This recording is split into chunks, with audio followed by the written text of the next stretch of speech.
Okay, real quick, so we want to talk about MD Docs and where to get it. Go to help here. You can hit this documentation button and it'll give you a page that was actually generated with this as well. So here's the page and gives you the documentation for all this. But the key thing here is this: get the access to folder. You click here, go to the landing page, say get it now, and now it takes this folder. And then there's a Mac version, a PC version, actually an old version. I'm gonna roll the Mac one tonight, but there's Darwin Mac. This is a Mac version too. So, but the latest version with the new mermaid diagramming stuff is 1.179, and there'll be a Mac version up here by the time you see this. And if you want to learn more about it, you can find out all the cool things that this Markdown thing does, like converting all these huge base 64 images. You can go from Google Docs to Markdown. You can actually copy and paste anything in Markdown, which is really cool. So if you're in Google Docs or a web page, you can grab it and then convert it to Markdown. There's all kinds of things you can do in here. So anyway, hope this helps. So this is an overview of how MD Docs works. Hey guys, real quick, I just want to show you how you edit this MD file to do troubleshooting. So this is the MD Docs app. Basically what you see is what you get as you scroll through. You're going to see your MD, and then over here you get what it's going to actually render out. You have different themes you can choose. Anyway, what you do is open up that MD doc. I'm going to right click. I've already got this troubleshooting add-on loaded. It's one of my 10 most recent MD docs I've accessed. Here's the table of contents. You can edit this however you want.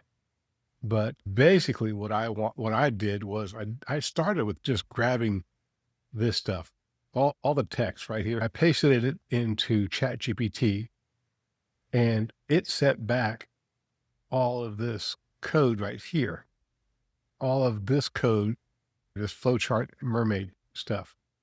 Once I got that, I just come in here and I say, paste or make a mermaid diagram, and it will just, it's the same thing as if you want to make this all like an H1, you just go over here, select it and say H1, right? So that's how that, I just put those two little hash marks in front of it. The same thing here, you just grab all the flowchart stuff and say, make a mermaid diagram. It pops up over here. Then you hit this export to browser button. In this particular case, at the very top, I have something called theme light, and it'll actually generate an HTML like this with all the images. It's got this little image on there. So if you put an image in there, I'll get that. If you have movies in there, I'll get that too. This is the light theme version of it. And you can toggle theme. You can look at a dark theme as well. So either way. And really, that's kind of it. Just edit the text, remove the picture. If you go back in here, you get this little bug, you can delete that. And you can, if you want to copy and paste your own in, just use this paste image button. Or you can drag, drop an image in, or you can just, put an image here. You can add more images if you want. But the key thing here is to create this flow chart. What you want to do is describe exactly what you want to do.